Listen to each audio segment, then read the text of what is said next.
Hello, everyone. We are going to get started and get back on time with the program. Please join us back when you're ready.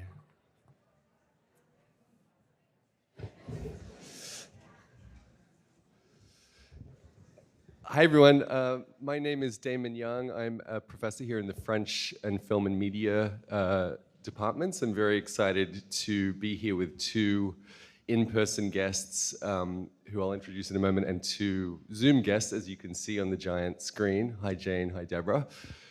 And this is a roundtable on the topic, what is a scholar at risk? We'll each speak for about, the presenters, I'm the moderator, the presenters will speak for about 10 minutes.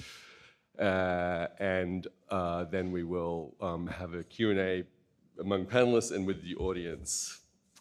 So we're here to discuss this question, what is a scholar at risk, which the panelists will be broaching from a variety of angles. I want to begin by acknowledging that at the present moment, this is hardly an abstract question, though I do want to affirm the value of approaching it in an abstract way, which is what we do. But it's worth stating that the question of what is a scholar at risk seems almost euphemistic in the context of what we know is taking place in Gaza, where, as we know but struggle to find adequate ways to address, all 12 universities have been destroyed by bombs paid for by US tax dollars, including those that would, in a way that would be kind of grotesquely ironic if it weren't so unbearable, of American higher education workers. While some of our students protest this ongoing disaster in outrage and are accused in so doing of making other students feel unsafe, where we'll see safety as part of the same discursive apparatus as risk. None of the 90,000 students enrolled in Gaza institutions of higher learning remains a student, at least within any institutional sense. And of them, as of April, 5,479 had been killed, along with 95 university professors and 261 school teachers. So here we have a devastatingly concrete figure, not a conceptual figure, but a numerical one, of scholars at risk, and one in which we are all implicated given our economic and civic participation in US empire. Risk is a term, as Ulrich Beck has written, with a futural orientation, and thus contains latent within it the anticipation of catastrophe, which is to say the horizon of death. Sometimes that catastrophe materializes as a clear and present danger, to cite an essay on risk and danger by Gil Anidjar, who is going to speak, and thus confronts us with the challenge of, as scholars, of rising to its occasion. A scholar at risk is a scholar in Gaza. A scholar at risk is also an untenured scholar of Palestine in the United States, or a tenured scholar such as Jody Dean, relieved of teaching duties over a blog post, or an art worker in Germany, as we will see, or a student making her first foray into testing the field of speech and public discourse in order to affirm the necessity of Palestinian liberation, only in order to find herself arrested, suspended, or expelled. So this other salient context of the university, particularly salient at the UC, reveals the way that the term risk is clustered with those of safety and security, part of the same apparatus, which it doesn't seem wrong to call, following Althusser, an ideological state apparatus. Risk, as Mary Douglas and others have written, is defined in relation to the calculation of probabilities. In the neoliberal university, which Renée will be talking about, this calculation includes the risk, for example, of donors pulling their funds. This material fact of the economic basis of the institution tends to be effaced from discourse and transformed instead into a discourse of safety, accompanied by the mobilization of a security apparatus, as we have seen all too clearly at UCLA and UC San Diego. Here there are risks that are unavowed but operational, and risks that are mobilized discursively and strategically, indeed sometimes cynically, bringing to mind Beck's observation that risk is, quote, a socially constructed phenomenon on which some people have a greater capacity to define risks than others, to put it mildly, I would say. So in other words, the definition and management of risk is central to what used to be called the operations of power, in both the form of governmentality and in the deployment of a kind of sovereign power, for example, the violence of police, bludgeoning students in the name of safety. Beck also noted the relation of risk to inequality, hypothesizing in a 2006 essay that, quote, risk exposure is replacing class as the principal inequality of modern society. So here risk is adjacent to terms such as precarity and or insecurity, to take the obverse of security, and evokes the differential distribution of resources now through a logic of calculation and even managerialism that is adjacent to but different from the more traditional class conflicts arising from the division of labor traditionally conceived. So that's to evoke both the very concrete context and some of the larger conceptual framework of the question of scholars at risk. The presentations that follow will span a wide range of topics that move beyond this immediate context, but that all concern the university in some way, from the Scholars at Risk program that Jane coordinates, Jane Newman, who I'll introduce in a moment, for scholars from many parts of the world, the attacks on the humanities and their scholarship at risk in Renée Nicholson's account of West Virginia University, and in the mobilization of a phantasm of Jewish identity tethered to Holocaust guilt in Germany in order to shut down freedom of speech, as Deborah Feldman will discuss. Gil Anidjar will offer, speaking last, a reflection on the cluster of terms at stake in the question of risk, and then I will moderate the Q&A. So let me just briefly introduce the participants and then turn over to them. And I'll introduce them in the order in which they'll be speaking. So Jane Newman, who is a professor of comparative literature and European languages and studies at UC Irvine, who you see on the left on the screen, is also the coordinating chair of the University of California system-wide committee for scholars at risk, to that official program working with colleagues across the 10-campus UC system to host at-risk scholars on our campuses. She's on the advisory board of the New York City-based Scholars at Risk Network and on the board of the Germany-based Academy in Exile Foundation or Institute. And she is zooming in from the Institute for Advanced Study in Princeton. She's also completing a book on the German Jewish refugee scholar Erich Auerbach, who was once also a fellow at the Institute for Advanced Study. Renée Nicholson is director of the Humanities Center at West Virginia University. She is a writer, educator, and expert in narrative medicine and author of the memoir Fierce and Delicate, Essays on Dance and Illness, as well as a collection of poetry, Roundabout Directions to Lincoln Center, and many, many other works of scholarship and creative writing. Deborah Feldman on Zoom on the right-hand side of the screen is the author of a memoir many of you probably know, Unorthodox, The Scandalous Rejection of My Hasidic Roots, and the Emmy, which was the basis for the Emmy Award nominated Netflix series in 2020, Unorthodox. Most recently, she has published in German Judenfetisch, a long-form essay on the vulnerability of post-war Jewish identity and its political and cultural instrumentalization.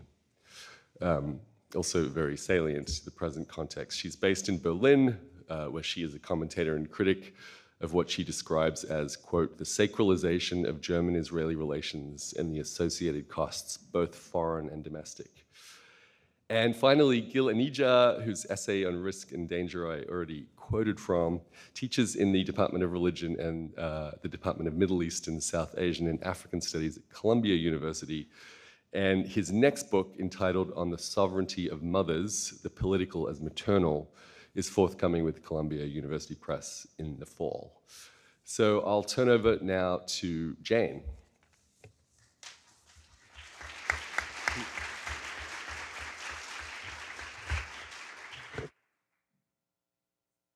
Classic. Can you hear me? Can you hear me? We're okay? Okay, great. Thanks, Damon, also for those introductory remarks. Very insightful.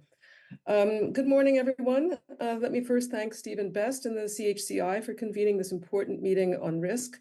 I'm really sorry I can't be with you all for these next several days. I'm on the wrong coast in the wrong moment of my life to be there in person. As Damon noted, I am, among other things, the coordinating chair of a UC-wide coordinating committee for scholars at risk, on which I work with Nancy Postero, Julia Lupton, David Lloyd, and Christina Lux, among others, to coordinate efforts on the individual UC campuses, as well as to develop an infrastructure of hosting at-risk colleagues that moves beyond the often ad hoc humanitarian arrangements that are frequently made in response to crisis events.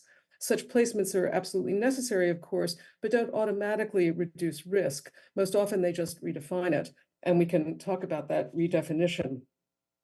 Julia Lupton and Christina Lux are with you in Berkeley and will be able to fill you in about some of our work.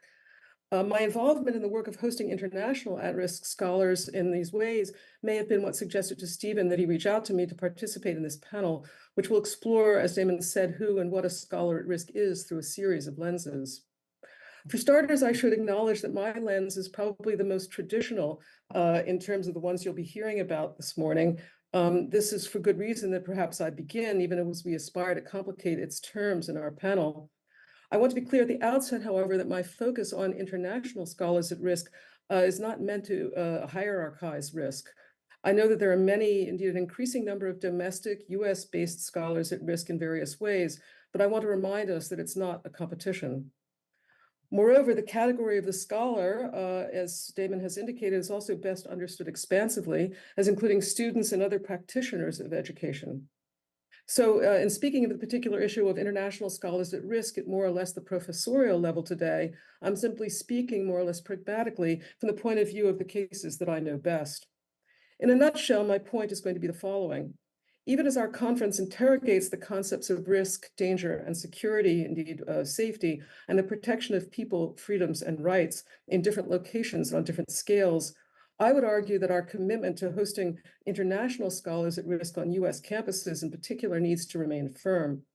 This is the case primarily because without being in conversation with these scholars, it might be difficult to actually rethink risk in productive ways in our age of dangerously rogue nation states all around. And we can think of quite a number of dangerously rogue nation states, and they've been alluded to already, including the US. With international scholars at risk in the room at the table, however, the US Academy will, I hope, in exemplary fashion, be drawn into what I like to think of as elliptical modes of analysis, critique, and reinvention. Elliptical because such modes encourage us to engage from at least two positions at once in a discussion of what risk is. When we share the platform with international scholars at risk in this way, we engage in the work that I imagine we're all committed to, namely the construction of what, varying Carl Boggs's 1977 definition of prefigurative politics, and this is Boggs's definition of prefigurative politics, the embodiment within the ongoing political practice of a movement of those forms of alternative social relations and decision-making that are the ultimate goal. We might think of our work as the work of building a prefigurative academy in the small laboratories of each occasion of at-risk scholar hosting, each one of which may become a model for change somewhere else in the world. Jeffrey and Dyson describe anticipatory politics as the processes whereby institutions preemptively deploy discourses about hypothetical future risks, threats to safety, as Damon indicated, in order to justify various acts and interventions that manipulate the future in the interest of preserving the status quo, in fact. We've seen that, as Damon indicated.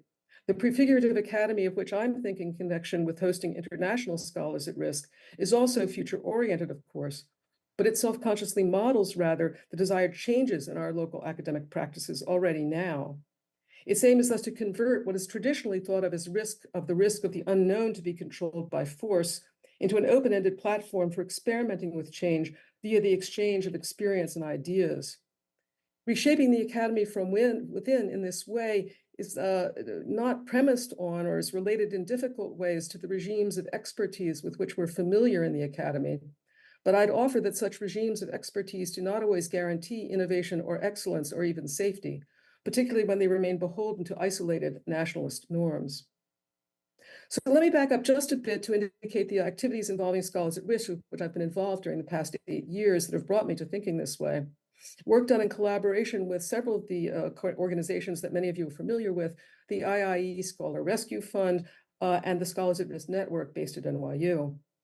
The work of these US-based organizations that each has a global reach has of course been matched and is often done in collaboration with other similar organizations worldwide, including the Academy in Exile in Dortmund, whose leadership is with you today, the Council for At-Risk Academics, CARA, in the UK, and many others.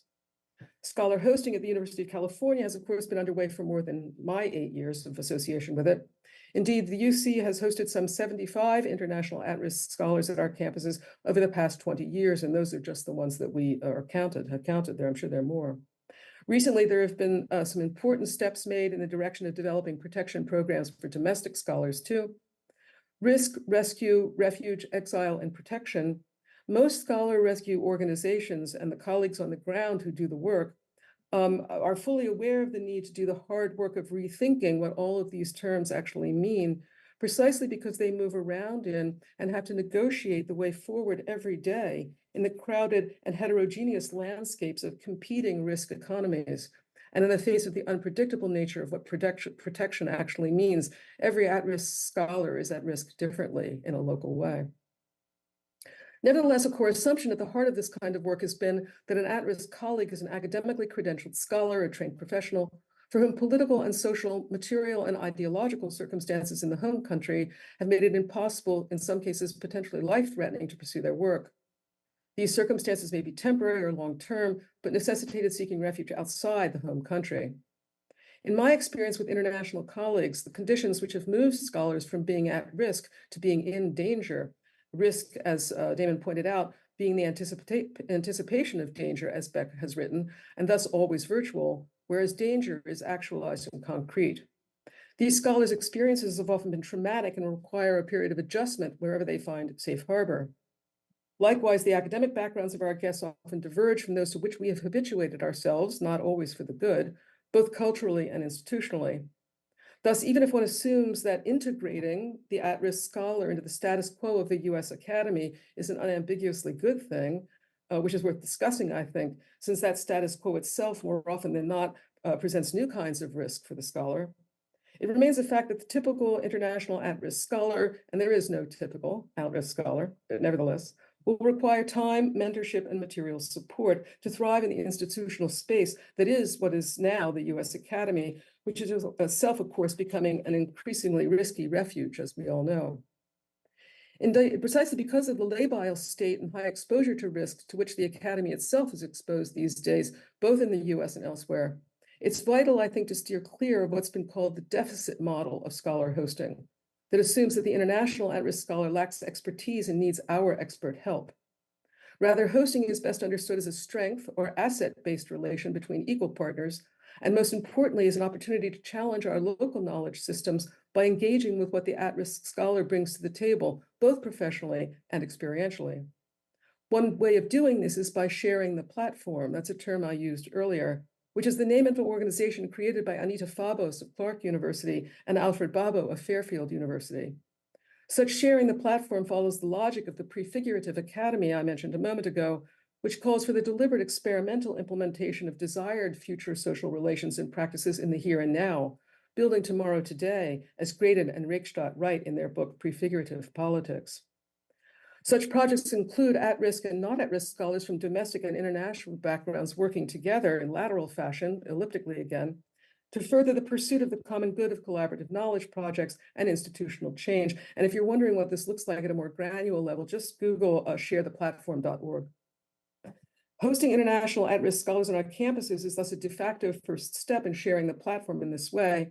The equally as necessary second step is to remove the us, them, at-risk, not at-risk tags of host and the hosted in order to better explore how to move beyond such positions in the direction of an Arendtian rebirthing of the academic project writ large each time we collaborate.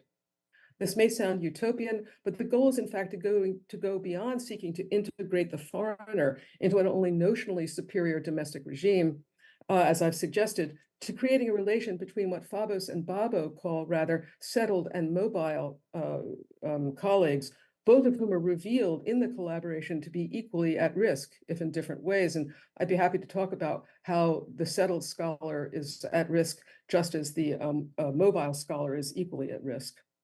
Sharing the platform is, again, by definition, only possible if, when we meet at-risk scholars on the level playing field, as it were, since it's their very presence that prevents us from indulging in the dangerously solipsistic monisms that so often attend US debates about risk, security, and so many other concepts.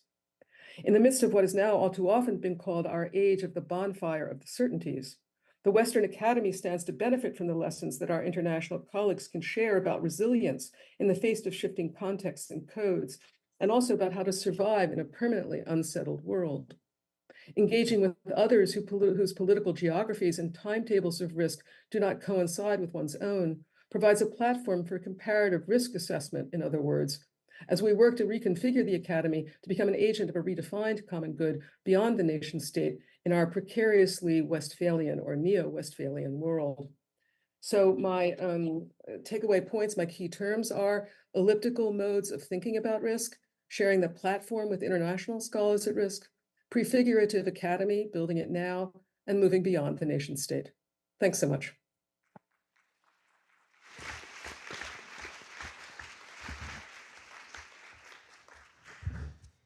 Thanks very much, Jane. And now, Renee, over to you. Prior to the summer of 2023, if West Virginia University was mentioned in the national news, it was because of something that happened in athletics. Now, WVU serves as the canary in the coal mine from the heart of coal country. In the wake of a budget shortfall, first estimated at $20 million, then $35 million, then $45 million, university leadership coined a new phrase, academic transformation, a distancing term to describe mass layoffs and budget cuts. We were told all units at WVU would be scrutinized. We were told cuts were not only necessary, but would need to be implemented quickly and aggressively as a reprioritization of resources. When our upper administration was asked how such a shortfall could have occurred when only semesters earlier they had been buying up land and renovating buildings with plans to increase enrollment by 12,000 students, the reasons offered were vague and often contradictory. One explanation involved the demographic cliff, which administration either knew about or didn't know about, depending on the day and context. Another claimed that federal relief dollars that came in during COVID masked our dire financial situation. Then it became our faults for not being relevant to students. Next came the entity known as RPK Group, a corporate-style consultancy described as boutique by the provost. RPK brought a slash and burn approach to the process. Around that time, I was asked to join a faculty advisory group to meet with the provost about the process. A better term for us would have been focus group. In my earliest notes about RPK Group, I wrote a single word, calamity.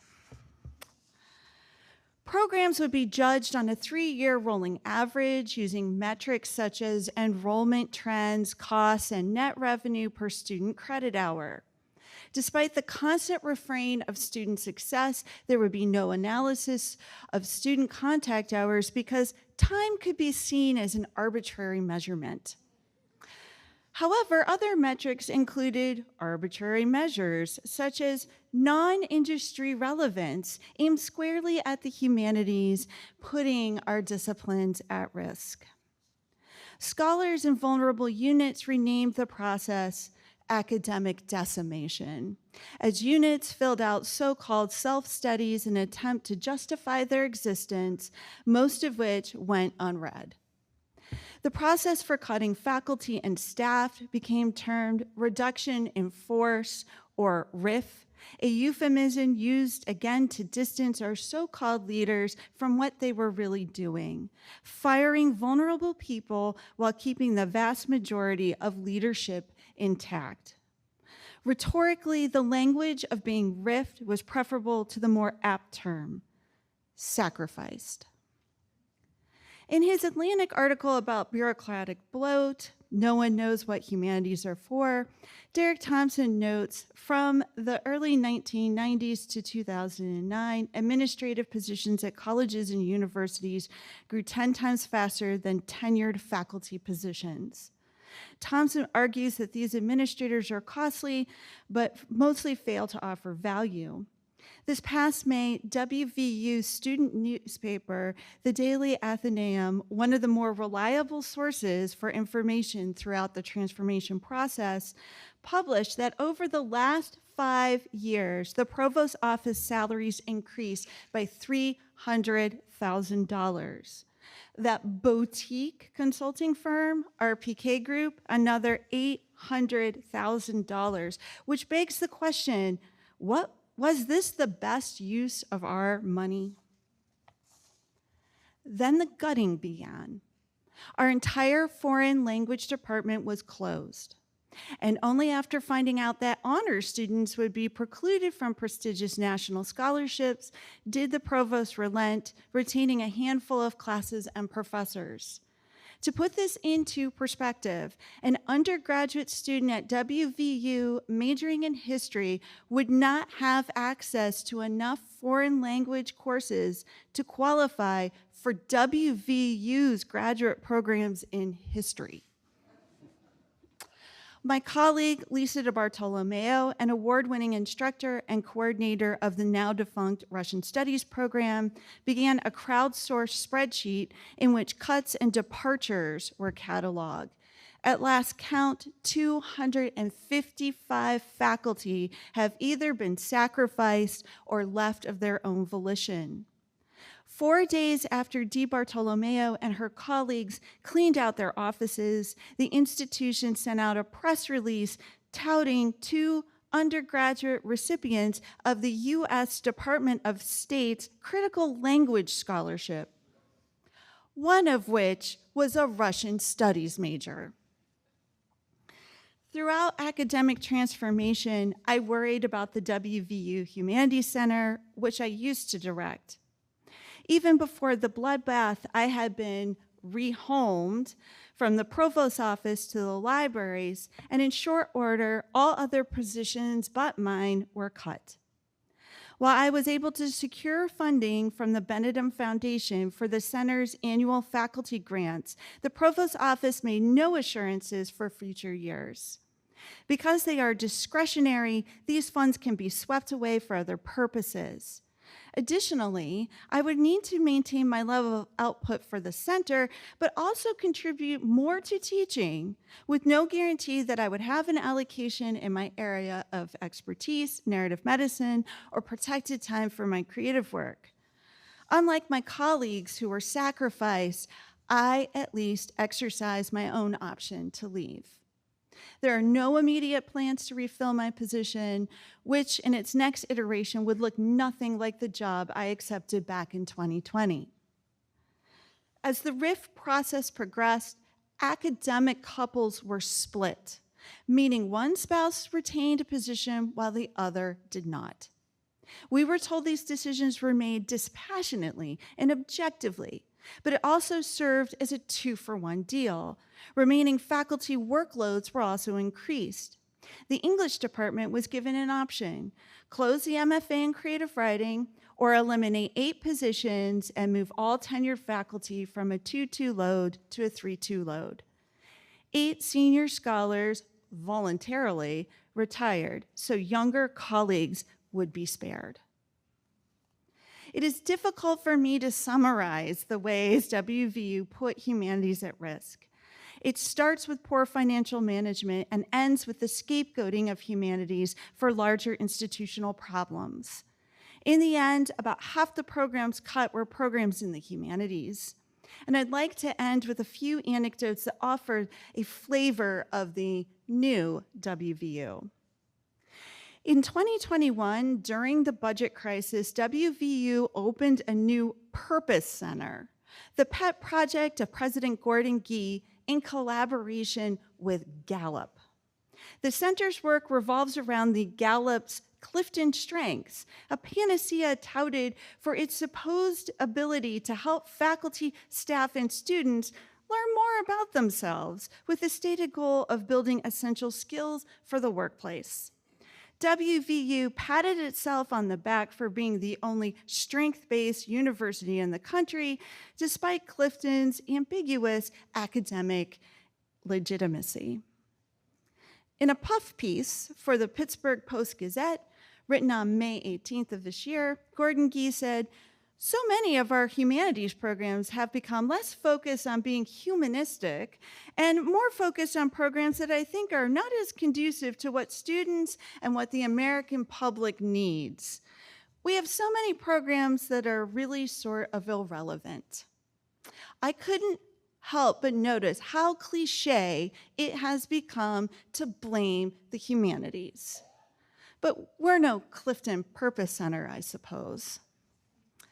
Perhaps President Gee would have offered a different response had he attended an on-campus event this spring featuring alumna and soon-to-be Pulitzer Prize winner Jane Ann Phillips. There were no administrators in the audience. With the Appalachian Studies program shuttered, English decimated, and history losing faculty positions at other institutions, there were fewer than 25 people in attendance. Just a few weeks later, I found myself at the president's residence to accept a highly competitive foundation award for social justice due to the diverse programming of the Humanities Center. I should have felt better about it, and yet, while I'm proud of the work and humbled by the kind words of my nomination, there was a hollow feeling in accepting it. At the awards ceremony, Provost Marianne Reed approached me. She just couldn't understand why I was leaving. I told her I would be happy to talk about it with her, and she asked that I reach out to schedule a meeting. I did so the very next day. I am still awaiting her response. Thank you.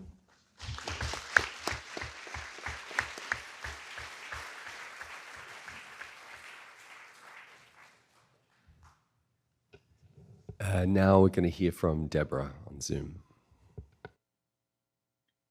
Hi, everyone. Thank you so much for having me. I just want to say I'm acutely aware that I am speaking to you from outside the academic sphere. And listening to the opening statement, I did reflect on how many, many years ago, I myself probably was, in a way, a scholar at risk. I applied to Sarah Lawrence College without a high school diploma because even though I was raised in the USA, I had no access to normal education. And Sarah Lawrence made an exception for me. And even though that was the case, I found education not affordable in the US. And I, in a sense, felt forced by circumstances to choose a different path, the path of independent scholarship. And one of the reasons I was so attracted to move to Europe in the first place was the idea of publicly funded universities. And I have to admit that with great chagrin, I have been reconsidering this view in recent months. Before I go into the specifics of public and private funding and scholarship within universities and without, I'd like to kind of step back and speak to you about a theory I've been working off of, which is about a triangulation between the post-war versions of Germany, Israel as a state, and the US, in the sense that I believe that these three countries have a triangular relationship to each other, and therefore when something happens in one country, it happens in the other, and it's not possible to separate the two. And I believe that this triangulation occurs around the narrative that was born from World War II, a kind of dangerous narrative, which is about the victory of good over evil, and the implementation of this narrative as the route to redemption. And when I say redemption, I mean, of course, specifically in Germany, redemption from the weight of historical crimes. But I mean that in the same way in Israel, and I mean it in the same way in the US, in that sense that what we see in Germany can find its equivalent in the US of Christian Zionism seeking redemption from the weight of American historical crimes in the story of Israel and its existence as a product of the American fight in World War II. To go specifically into Germany, I feel that the German example is very extreme, but it's a great place to watch and to sort of predict what might happen in Israel and in the US. The book that was mentioned in the introduction, Judenfetisch, going back to Marx's idea of the fetish, in Germany, Jewishness became a form of capital in in the post-war time, very much especially after reunification. And one of the things I focus on in my work is a very long tradition of what we would call in English Jew-facing. And this expresses itself in two ways. One ways which people would invent biographies, and this started right after World War II. You had Germans, showing up at trials of Nazis and saying that they were Jewish survivors and hugging the Nazis and declaring that they forgive the Nazis. And then it would, be revealed that they were not Jewish survivors, but wanted to embody one in order to give themselves and their people forgiveness. And so you have a long history that begins there that goes up until the present day that is really become something of a cultural phenomenon for which Germans have many words. Great article in the Baffler recently about that. The other form of Jew-facing is mass conversion. And for this, I want to recommend an article in Airmail about Rabbi Walter Homolka, who is the most famous convert in Germany. He is, or was also, the most powerful rabbi in the country. And that power means something because it means access to 22 million euros a year of state money. However, Rabbi Homolka is neither a rabbi nor a Jew. And that kind of sums up the reality of Jew-facing in Germany. And this is part of the bigger, I would say, German memory culture industrial complex. And I'd like to talk about that briefly, because before the reunification, memory culture was a bottom-up movement. It was people putting pressure from a grassroots level on power, speaking truth to power, rejecting the past, demanding investigation into the past. And the power was with the people in the initial phase of memory culture. However, after reunification, memory culture as an institution was seen as a way to, in a sense, force the reunification, because it was such a sacred subject and it was so difficult to negotiate in the public sphere. It was used to integrate East Germany, to educate East Germans, because essentially they had not been sort of able to experience the Aufarbeitung, or the working through the past that West Germans had ostensibly gone through. And so memory culture became something top down, and it became a tool of reunification in such a manner as to suppress any dissent or any displeasure. And as this tool sort of was used more and more frequently and was implemented in ways that increased in cultural and political power, more and more sectors of the political and medial and cultural sphere began investing in this system of power and in a system of rhetorical power, but also really concrete capital power. And the more they invested, the more difficult it became to then let go. And this memory culture that we have today, which was first analyzed by Jane Kramer in the late 90s and early aughts, is best analyzed historically from the end of World War II until today in the doctoral thesis of Daniel B. Marvetsky, which is titled Germany and Israel, an Unlikely Alliance. I highly recommend that. It talks about how from the beginning, Germany's relationship with Israel was about Germany re-achieving power and sort of using history to become part of the narrative of redemption that the US and Israel were engaging in. So this has been sort of a really big topic for me already prior to the last months. And now it has become something that is relevant beyond our borders, because all over the world we are hearing about, Professor Laurie Anderson, getting disinvited, or Masha Gessen, not receiving her prize because she wrote an essay about Gaza. And it seems really ridiculous to outsiders. How are Jewish professors and thinkers being canceled in Germany and being celebrated, in progressive Jewish circles all over the world? And so attention has been paid to the systematic defamation and intimidation of progressive Jewish voices within Germany, because these voices challenge access to the power that memory culture represents. Memory culture is only powerful when there is absolute control. And as soon as a progressive Jewish person appears in the public sphere and says, with my own experience in my own family of the Holocaust, this is my, view on memory culture and what memory really means, this becomes threatening to the system. And so there has been systematic silencing of progressive Jewish voices here. I would like to focus on current events now.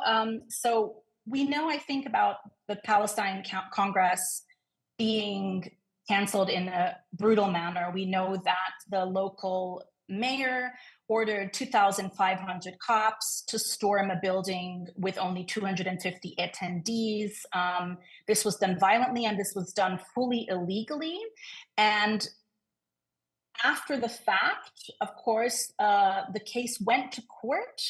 The people who organized the Congress won without an issue. But even winning in retrospect in court, so sort of proving that what was done was illegal, has no actual consequence. And the same goes for all of the violence you see at university protests or street protests. Even, many of these cases go to court, and the judges will rule in favor of the complainants, but the ruling will not have an impact. And the reason for that is the rhetorical power of memory culture. Another really good example is something called the exmatriculation law. It's a law that was recently implemented so that people who are attending universities who are accused of anti-Semitism can be exmatriculated. Now, this is like a very shocking law because it basically means that if somebody is prepared to make the accusation, the exmatriculation can be implemented. And the way that people are convinced to accept this law is they are being told it's only going to be implemented selectively. It's only going to be implemented against the other. And this is a really dangerous way of sort of convincing Germans to accept the erosion of their legal system. And again, this law is probably not going to hold up in the Supreme Court of Germany, but it's going to take a long time to get there. And until it gets there, it will change the culture. It will change the culture of what is acceptable. And the same thing is with the police violence. So when we look at all of these brutal actions of police and of politicians, and we see really just across the board, all the way from right-wing conservatives to left-wing liberals, we see the same attitudes around the instrumentalization of anti-Semitism as a way to enable racism and to avoid being held account for structural discrimination. It's interesting to look at the history of the way Germany tried to hold the right-wing extremists in check. So there is a very interesting law in Germany surrounding the idea of incitement to hatred or denial of the Holocaust, which traditionally has been used to sort of keep the right wing in check. And for decades, neo-Nazis would go to court hoping that they could use individual examples to sort of undermine this law, because they claimed this law was an unparalleled infringement into their freedom of speech and freedom of expressing an opinion. And interestingly, this law is an exception to other, basic constitutional rights, because it says, yes, everyone has a freedom of opinion, but the Holocaust is the exception, anti-Semitism is the exception. And for decades, the right was up in arms about this. I personally attended a court case such as this one in 2015, where a neo-Nazi tattooed a picture of Auschwitz on his back and wanted to use that to claim that this law, was an unfair infringement of his rights. He lost. But recently, I've realized that after decades of losing these cases, the right has realized that if we can't beat them, we'll join them. And so the right has decided to use the same tactics that were used against them to say anti-Semitism is the big exception. It's an exception to our rights. It's not covered under our laws. Anybody who can be associated with anti-Semitism or accused of anti-Semitism, and all you need for that is someone who's prepared to say it, and all you need for someone to be prepared to say it is an investment in the power that comes with that statement.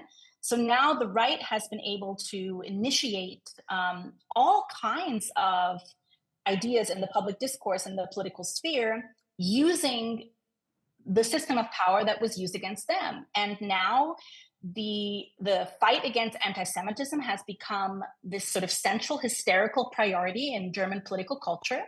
And because there's so much intimidation, to go along with that, so many people lose their jobs, so many people are canceled, the media goes right on along.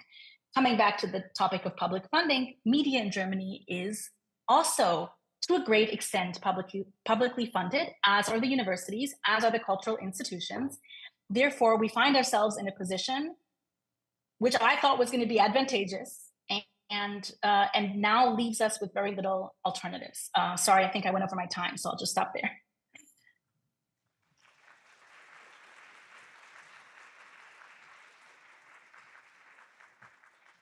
Okay, we can come back to some of that in the Q&A if we have time.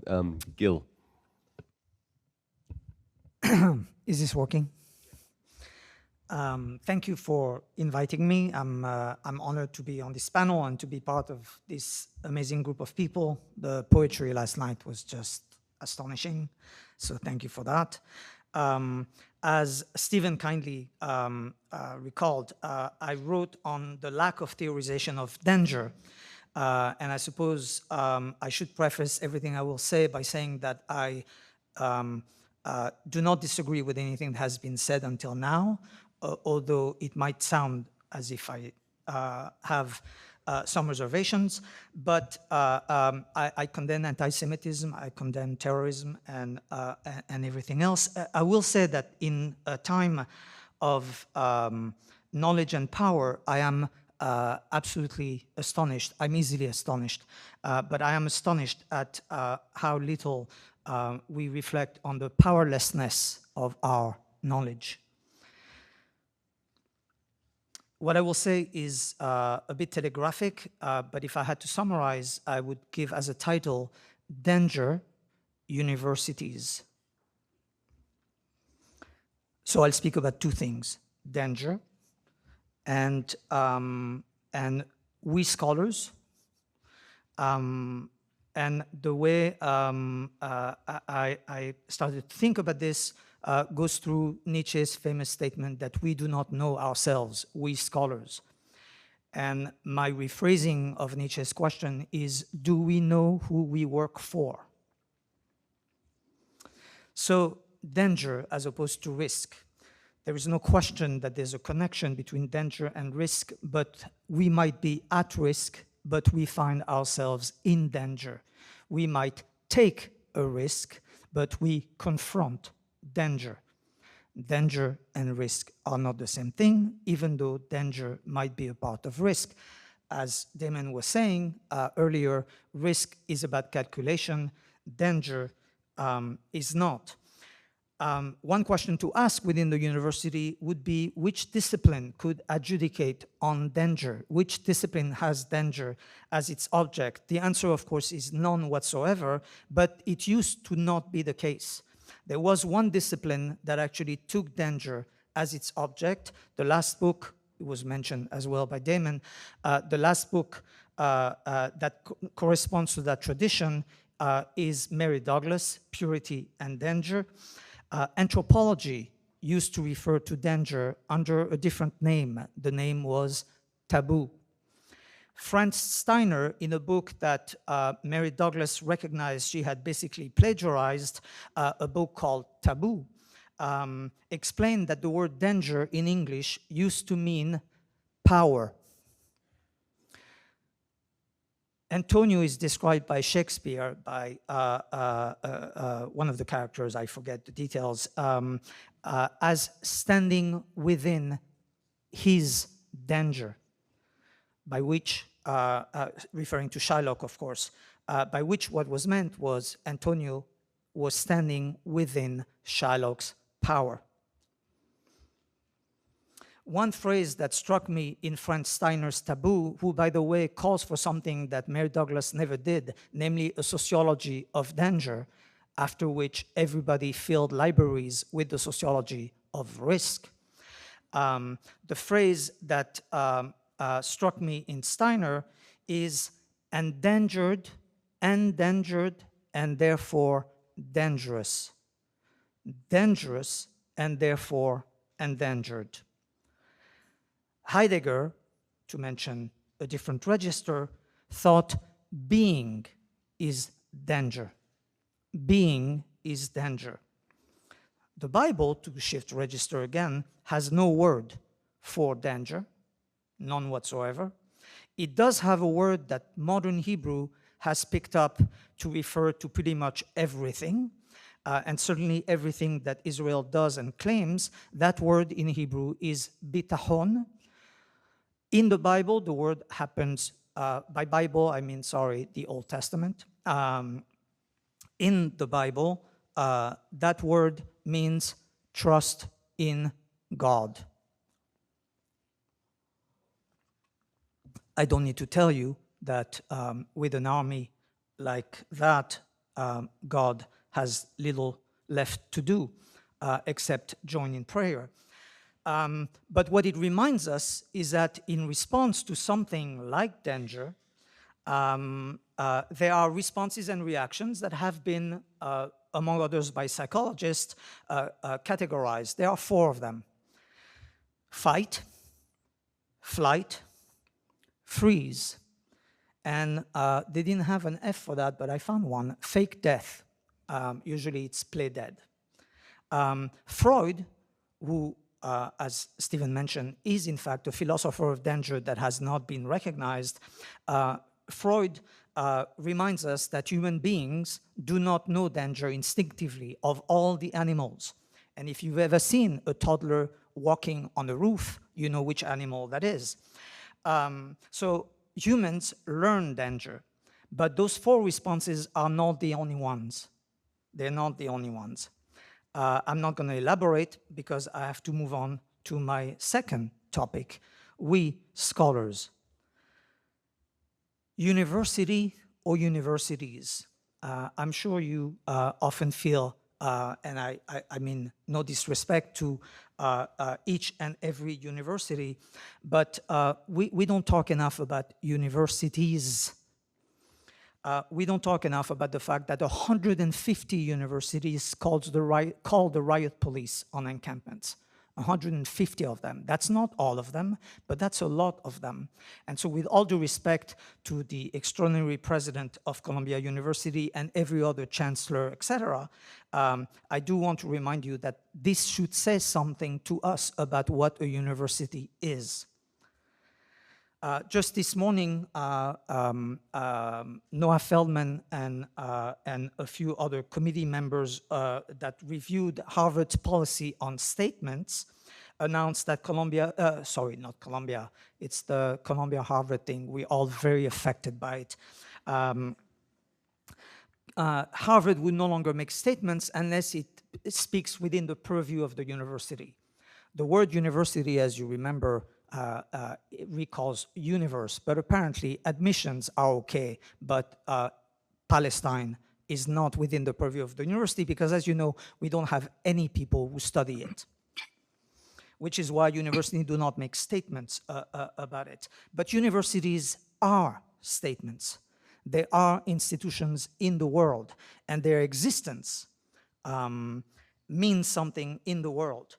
By the way, I was walking in the streets of by People's Park, and I noticed that Berkeley apparently has hired the same security company as Columbia. It's called Apex, which of course should make us all feel very secure. But it certainly speaks to the issue. Universities are dangerous. I'm going to let you guess to whom, but we are also the university. Universities are dangerous because they've been militarizing police, not only calling on police, but also expanding police. Columbia campus was remade after 9/11 because, as you know, we were a major target. As I mentioned, 150 universities called the riot police on encampment. Universities are dangerous to women. Those of you who have not read Jennifer Doyle, Campus Sex, Campus Security, I highly recommend it. Universities are very dangerous to Palestine and to pro-Palestinians. And they are dangerous, among other reasons, because before they invest their money, they received billions of dollars from the Pentagon, not only from the Pentagon, as Lee Bollinger said a few weeks after becoming president of Columbia 20 years ago. The money that universities receive from the Pentagon at Columbia, I'll only speak for Columbia, although there are numbers for other universities, receive enormous amount from the Pentagon to conduct their research and teaching. When I lecture abroad and people think that I have something slightly subversive to say, I remind them that I work for the Pentagon because it actually pays for university salaries, but I do make the Pentagon look good. So I'll just end with that question. Do we know who we work for? Do we know what danger we constitute? Thank you.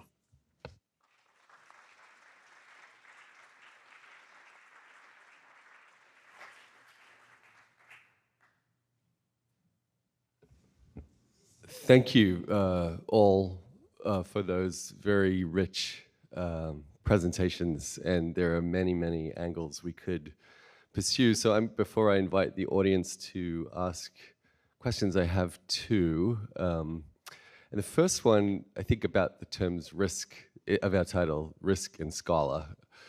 The first one kind of follows on Gil's presentation, and I'm interested in the tension that comes up, especially in what you were saying about we are the university is a place of danger for students, as it turns out, for women, for Palestinians, for Palestine, for humanities programs in Renée's presentation. So the university is a place of danger, funded by the Pentagon. But also in Jane's admirable work with the Scholars at Risk program, the university is also a place of refuge. So there seems to be a refuge function to the university and a danger, kind of like something of danger within the university. And I'm just wondering about the tension, how you see that tension between danger and refuge in the university. And I want to ask Gil and Jane maybe first to think about that question from your various perspectives, and then I'll ask Renée and Deborah if you have anything else to say, or I have a different question for you.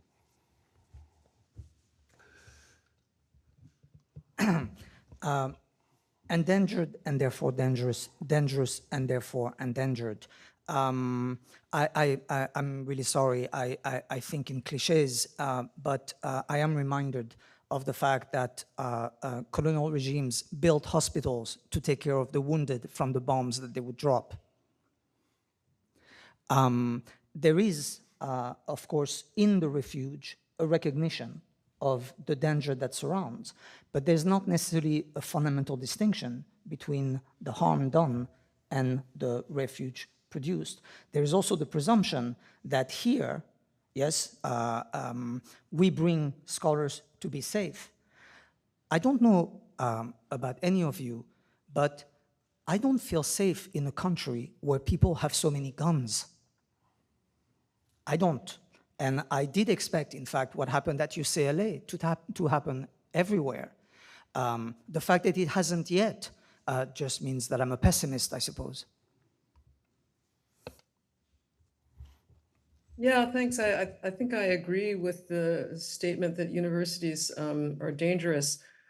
I see them mostly, as you heard from my remarks, because they are kind of all bound up in their own set of values, right? So we're supposedly have all these objective ways in which we judge people's work and so on, and yet those very ideas where we judge what is important work, what's an important department to fund, right? As you said, and so on, involves all sorts of risk, particularly for people who don't fit those structures, right? And so knowledge itself, I think, is basically at risk, because of the narrowness of the way university criteria have been drawn up. Perhaps, as Gil says, or not perhaps, most certainly because of the funding mechanisms for certain kinds of knowledge production and so on. So I think that even when we inhabit the university and we allegedly bring, in my case, international at-risk scholars into the US system, it's not necessarily much of a refuge, I don't think, because what they have to do is adapt another existing set of standards and so on to this very, very peculiar contingent US kind of economy of knowledge. And those knowledges, as we see, are very volatile. It's not the case that was really an in thing to study or seemed to be compelling on the part of budget people and so on. 5 years ago, last year, or whatever, is going to be as equally compelling and worth funding next year, right? So basically, the people who know how to adapt to shifting economies of knowledge are the people who are safe. And those people who are within the university who aren't forced to adapt to these new knowledge economies are the ones who are going to be left behind. And so, again, I guess I would sort of slightly contest, Damon, the notion that universities are a place of refuge. It's a very labile situation for people coming in who are not inculcated with the values of the university. It's a kind of a tribe that you have to enter into. And if you didn't grow up with the conditions of the tribe's cultures, then it's a pretty mysterious place to be. And also, and the real problem has been for hosting at-risk scholars is that usually their association with the university is maximum 2 years. And so you've got basically 2 years to figure out what you're going to do if you can't go back to your home country, right? And that's not really enough time. And we give graduate students 5-7 years to figure it out, right? Giving us somebody who's come up in an entirely different system 2 years it's not really enough to figure out this new situation. So that's why some of the work that we've been doing that Christina Lux, I hope, will tomorrow speak about, is trying to figure out a longer term basis for hosting scholars at risk, because it's not viable really the way it's been done in the past. It's the extension of this, but I want to bring it to something Deborah said, Deborah, in your presentation about public funding of universities, since this question of funding has come up. And the one reason you sought to go to Europe was because of the expense of private education in the US system. So I'm just wondering if you want to just elaborate on that. You alluded to it, maybe in relation to this question of the university as a place of danger or self-deconstructing refuge. Well, I experienced education in the US as the backbone of the class system. And of course, I understood that there were ways to find backdoors into class systems one might want to be a part of, for example, by taking out enormous student loans and by making a lot of personal sacrifices. In my case, it wasn't possible because I had a small child and I had no resources, and I was under a lot of risk in the sense that I was being threatened by the conditions based on my community and where I come from. And but I remember being very conscious of the fact that there wasn't going to be a way for me to be a part of a certain discussion or a part of a certain community, because I wasn't going to be able to enter through the route of education.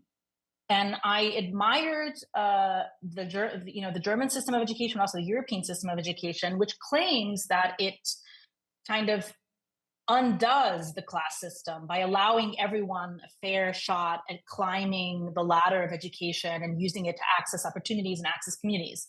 I discovered two things over time. I discovered that there are other ways to enforce class systems if you really want to enforce them, even if you give everyone education. For example, interestingly, the German school system in elementary school, it gets divided automatically into 3 tracks. So when you're really, really young in Germany, you'll get put on either a track for like a very low level school where you'll only go till a quite low age. And after that, you're expected to work, like when you're a teenager. And the other school would take you on track to vocational colleges, and only gymnasiums will allow you to even go to university. And interestingly, a lot of children growing up in Germany with a migration background will report, getting perfect grades, doing really well in school, and still getting put on the track so that they have no chance of attending university later. Germany has tried to correct this ostensibly by allowing different approaches to university and not just the gymnasium one, but they are really difficult because you have to start and catch up much later. But that's just an example of how what I thought was a way to get around the class system ended up just being another way to seem as if it was getting around it while still reinforcing it. And my son is 18 and he's going off to university this fall, and he'll be attending a German university, and I'm excited about that. But I'm sensitive to the fact that he has progressive politics, and I'm wondering how that's going to go, because I'm hearing cases of Jewish students attending universities in Germany who are not inculcated with the values. They really aren't. They might not have grown up with these values. Many of the progressive Jewish voices in Germany are expats or are people who moved later when they applied for citizenship or coming from Israel. And they assume that democracy means the same thing here as it would elsewhere. And it is only when they experience the high cost that they understand. And for many, that is then too late. So the public funding, I've watched people try to find ways around that. So, for example, you have a lot of private foundations in Germany, and these private foundations do enjoy a certain kind of freedom from the normal opprobrium that public universities would suffer under. And I noticed many of them trying to offer scholars refuge, to offer them safe spaces to pursue scholarship. But what happens to the scholarship as a result of the conditions is the scholarship remains hidden. It does not make its way into the world. It is only exchanged privately in safe spaces. So, where is the power of that knowledge? We have a lot of foreign academic institutions in Berlin and all over Germany. We've got the American Academy here. We've got even Bard College doing a lot of work here. And Bard College, for example, is coming up to the same problem of they would set up a program the way they would in the US, invite people to talk, and people who are not controversial anywhere else will be extremely controversial in Germany. And again, it's this value clash. And I think that we are really speaking about a much bigger culture war, and Jewishness is being used as capital in this war. And I really mean just the idea of Jewishness. I mean, there is a major attempt coming from right wing in Israel and its supporters all over the globe, Christian Zionists, regular Zionists, trying to redefine what Jewishness means and trying to secure the capital that it represents. And progressive Jews are not only being threatened by a system that uses Jewishness as capital, but they're also being threatened by a system that is actively denying that their Jewishness exists and that it means something to them or to anyone else. And I don't even have adequate language to describe to you. Please excuse my French. I'm not an academic. What a mindfuck that is on a daily basis to be told, I am not a real Jew. The real Jews are the converts. The real Jews are the ones who invented their biographies because they stand with Israel. They stand with the redemptive narrative. And it's like systemic gaslighting every single day. So I'm really nervous for my son. I've tried to give him all of the rhetorical weapons I can think of, and I've tried to inculcate him with these values and make him aware, and I'll report back.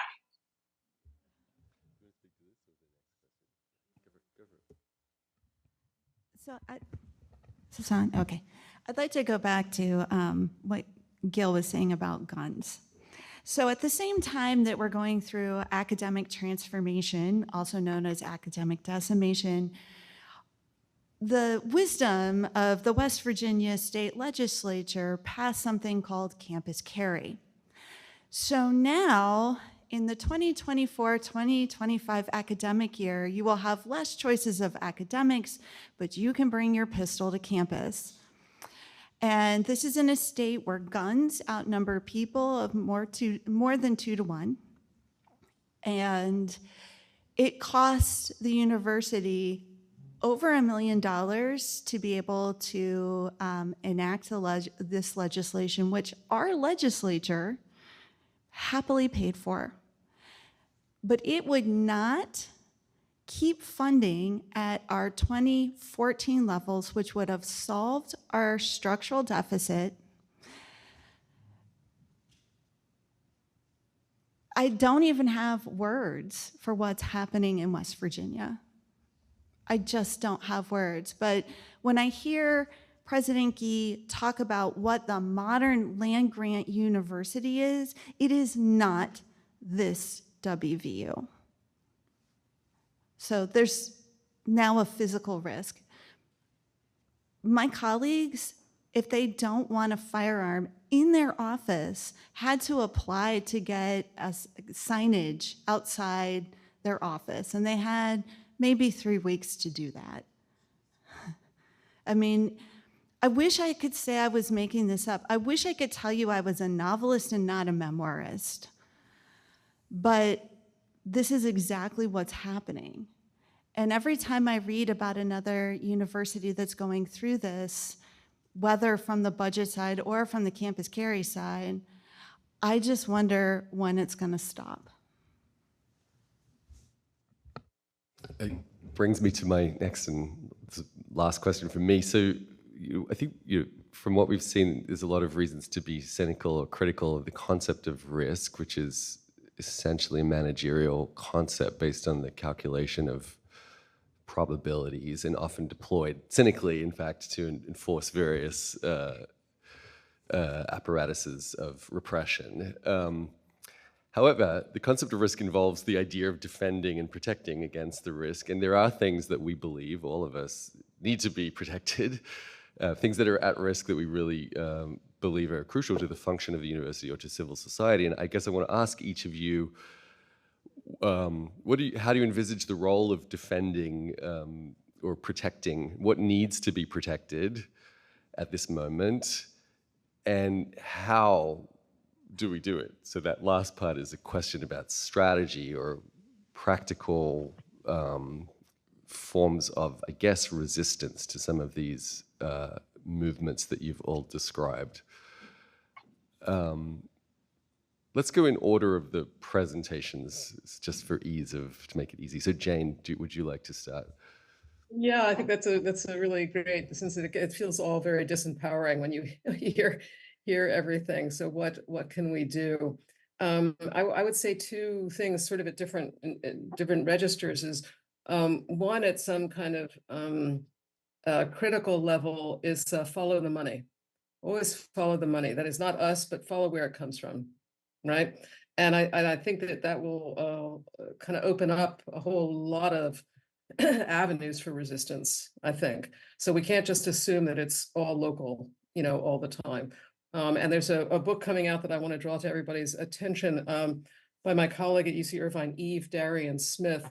It's coming out with Hopkins in 2025. It's called Policing the Mind, in which she does a really down deep analysis of where the money has come from over the past 25, 30 years into universities. And so I think that is a really, one place to start. On another register entirely, I think that I'm very much an advocate of working at the local level in resistance. I think that there are a lot of good people who can go and try to, implement structural change. But when we can kind of do things, what I call the sort of small laboratories of our own actions or campuses or our own institutions, that's where it has to start, because there's really a massive resistance to it. And what's the old adage? The measure of our oppression is their resistance to it. So that there's so much resistance to much of what we want to do, is that we actually have to be slightly surreptitious in working at a very, very local level to institute change. And that's why I find that sharing the platform in whatever ways we can do it is empowering, in fact. I guess this is kind of a hard question for me, but one of the reasons I left my job was I was tired of doing good work for a university that doesn't recognize good work. And what I realized was I was really good at writing grants, and I was really good at working in health humanities. And instead of living out what Arthur Frank would call the chaos narrative of illness, right? Because there's a sickness in my university. It's an anti-narrative that I needed to take back that structure. So I just left, and people said, "Where are you going?" And I'm like, here, but not here. And I'm looking at ways to do my work, incorporating as a not-for-profit. and making a difference in the lives of ordinary West Virginians, of which my family members are part of, and seeing if that can make a difference. Maybe it will, maybe it won't, but it's a conversation that I have control of. Right now, the only people who have control of the conversation at West Virginia University are Gordon Gee and his staff, Marianne Reed and her staff, and our Board of Governors. But once you step out of that, you can do other things. I can write, I can do work in rural communities around health humanities. I can try to do things that way. And even if I fail, I might just feel better about it. And that feels good. I've been trying to embrace what the poet and essayist Ross Gay is constantly telling us, which is to use joy as resistance. And when I get the stories of everyday West Virginians, even though they can be difficult, and I don't always agree with their political beliefs or religious beliefs, there is a joy in getting those stories. And I just have to lean into that. And that's the only answer I personally have. One other thing I would like to add is that my RIFT colleagues, my sacrificed colleagues, have all sorts of restrictions on what they're able to say about the process. WVU did a lot of things wrong, but boy, did it get firing people right. And so I am now, as someone who's walked away, able to be a mouthpiece for what happened. And that to me also feels like resistance. Deborah?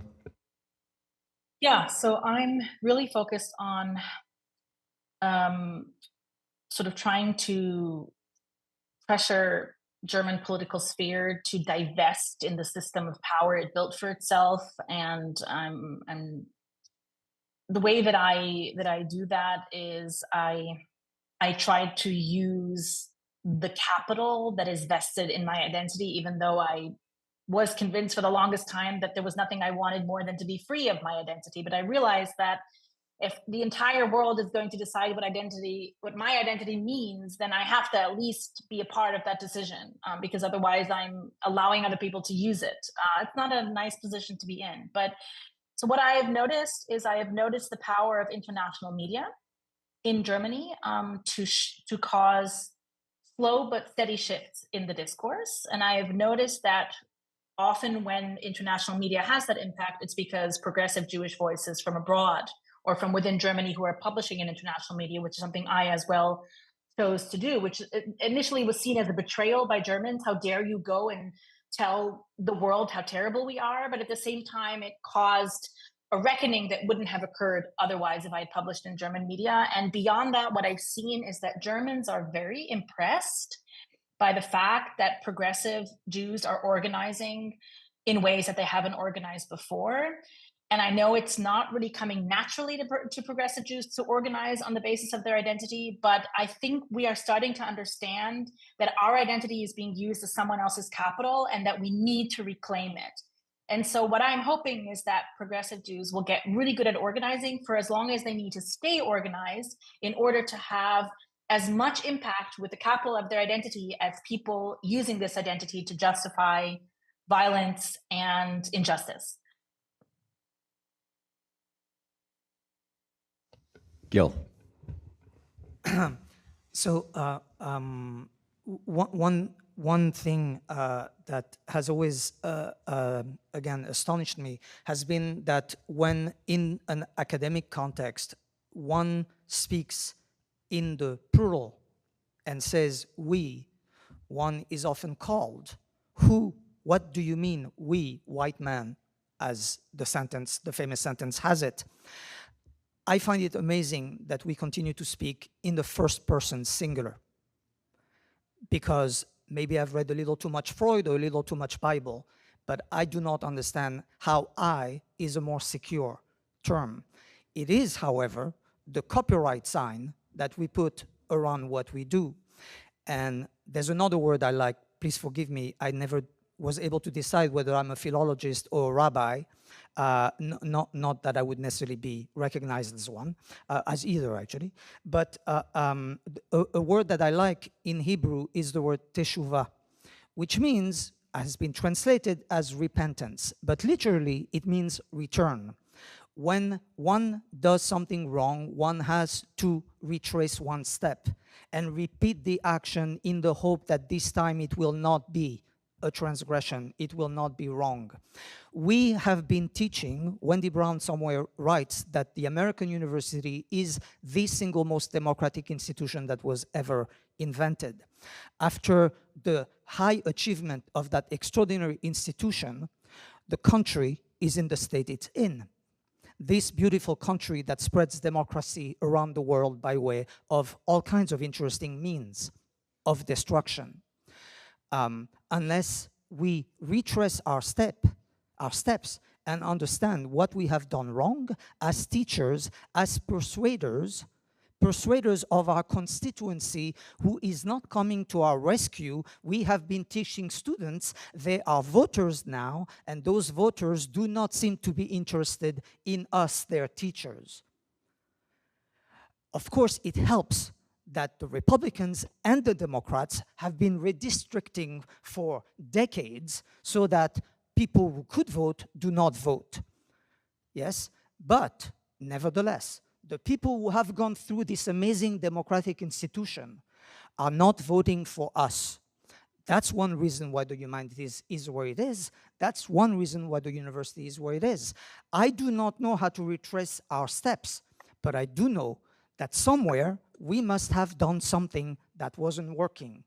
What it was, I wish I knew.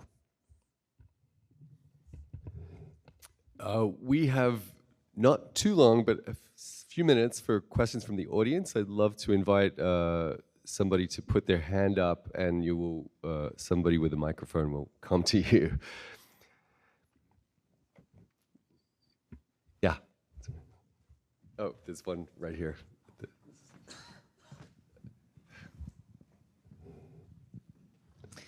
Vanessa Agnew, Academy in Exile.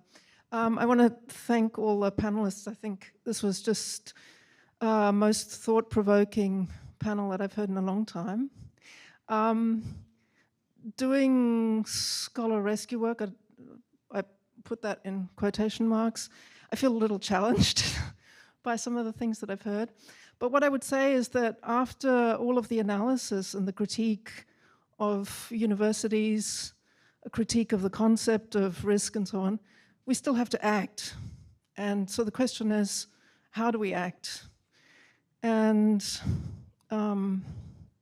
my thought is that the people that we support in our publicly funded university in Germany, they come from all over the world.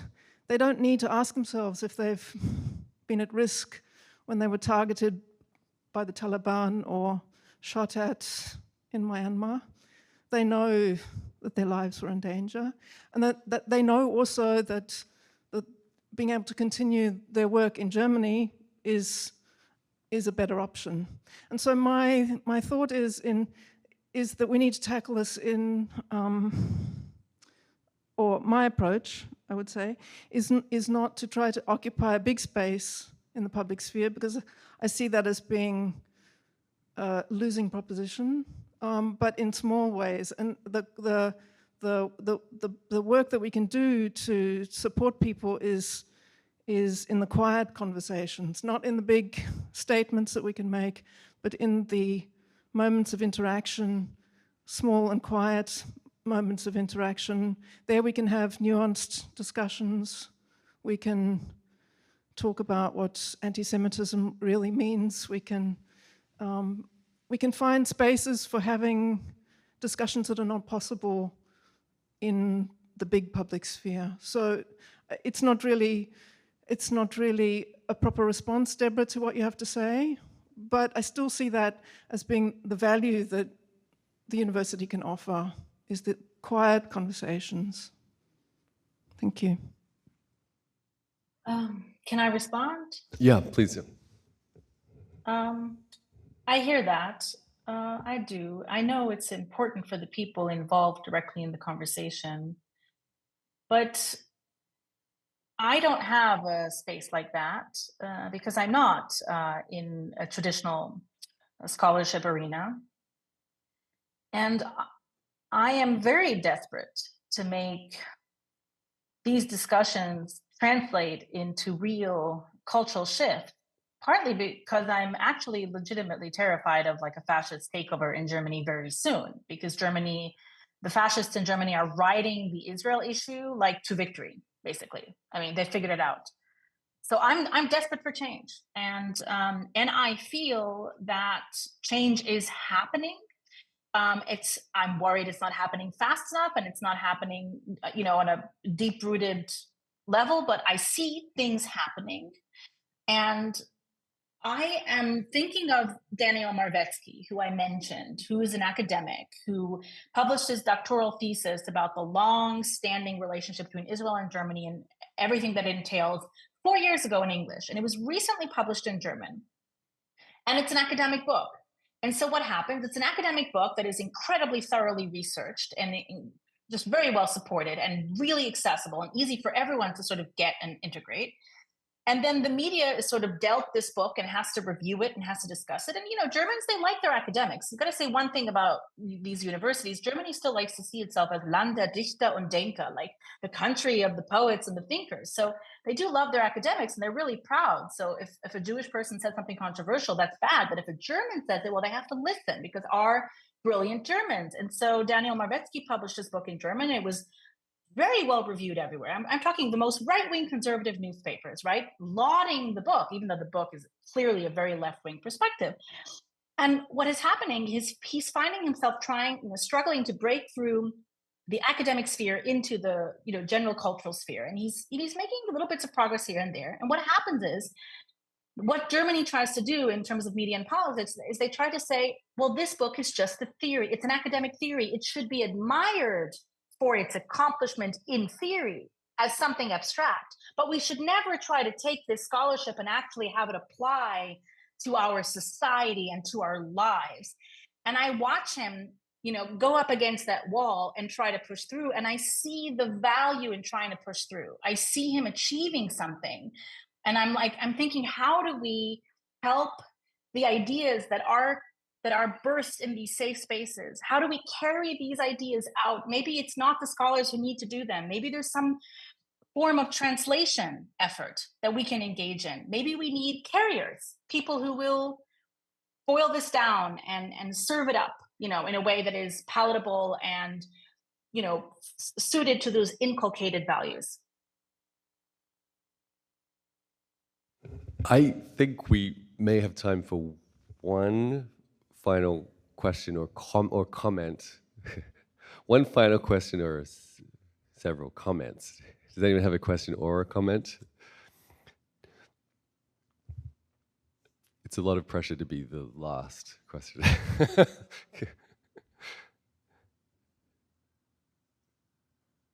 Okay, Stephen, you no. No. Oh, there is one. Yeah, yes. Well, I want to say thank you to all the panelists, but I have to say to Deborah Feldman, what you just spoke, those last sentences are, it's Ella Baker's philosophy of movement work. And when you talked about carriers, I mean, she believed in the power of the people to translate, to have an analysis of power. Not everybody has that analysis, but find the ones who do and connect with them and amplify that. So thank you for saying that. Thank you. And hope, if you don't know who Ella Baker is, look her up and you'll know. I will. Okay, good. I should just say, if you know who Dr. Martin Luther King is, you would know who Ella Baker is, because she was as influential on the movement as he was, but she worked in communities starting 4 decades before he was on the scene. Nothing against Dr. King, but that's who Ella Baker was. Thank you so much. Thank you really so much. What a gift. I've learned more from you than I think you've learned from me, by the way. This has been amazing for me. I want to say one thing to Martin Luther King. Something came to my mind. A young woman I know in Germany of Iranian heritage, who's an activist against all kinds of structural discrimination and racism. And she composed a song that was, in a sense, doing that kind of movement work. It was communicating really complex, transgressive ideas in a way that was pop, in a way that was fit for mass consumption in Germany. And one of the lines in the song was Martin Luther King 2.0, so Martin Luther King 2.0, I have a nightmare. And it really just, it shook me. And it shook a lot of people. And I wonder a lot about how we are experiencing the reverse of dreams right now. And I just think we need the energy that we had back then. We need that movement. And I think in a way, me being here with you guys and not being a professor, not being a student, although I really want to study with you, Gil. Maybe I can become a rabbi with you. I think that's part of that movement, because I'm going to take your ideas with me and I'm going to incorporate them into my work, and I'm going to tell people about it. And I'm going to bring whatever they tell me back to you one day, hopefully. Thank you so much.